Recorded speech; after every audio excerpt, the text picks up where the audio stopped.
Richard Corbett, MEP. Today's Brexit vote in the European Parliament, does it matter? Well, it's the European Parliament recognising that both sides of the negotiations feel that sufficient progress has been made to start on the much more important and much more difficult phase 2 of the negotiations, where there are twice as many issues to settle in half as much time.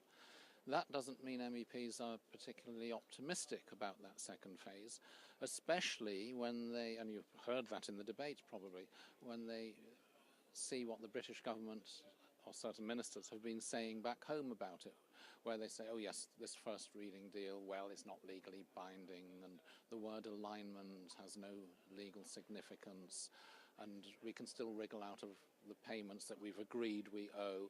That doesn't induce confidence in the rest of Europe. You're the leader of the European Parliamentary Labour Party.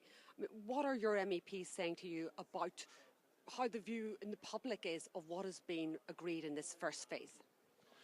Well, I think the public is as confused as the rest of us by the contradictory statements, what the government says in Brussels when negotiating with our European partners and what it says back home, or especially what certain ministers say back home.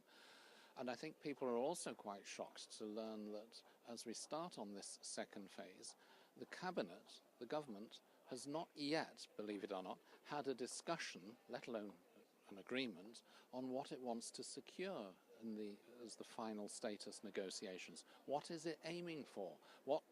And there's some difficult choices that Britain has to make before going into these negotiations, and they've not done that. It's quite astonishing. The UK Cabinet are allegedly sitting down next week to discuss what they want as the outcome of Brexit. It's an urgent message that the Council have been clamouring to hear from them. The option seems to be a Norway Light or a Canada Extra. What do you think the option will be? Well, first, it's astonishing that the Cabinet, the UK government, has not yet had a proper full discussion on this, we hear.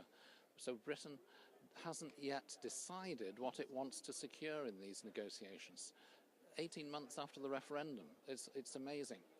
But the fundamental choice is a difficult one.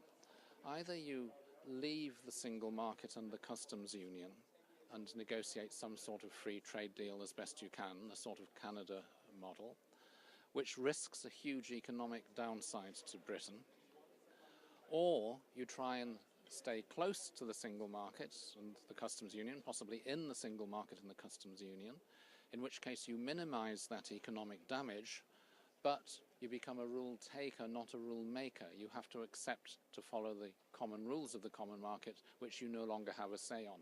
The only way to avoid both those problems is, of course, to reconsider Brexit entirely and stay in, which the government, of course, will not contemplate at the moment.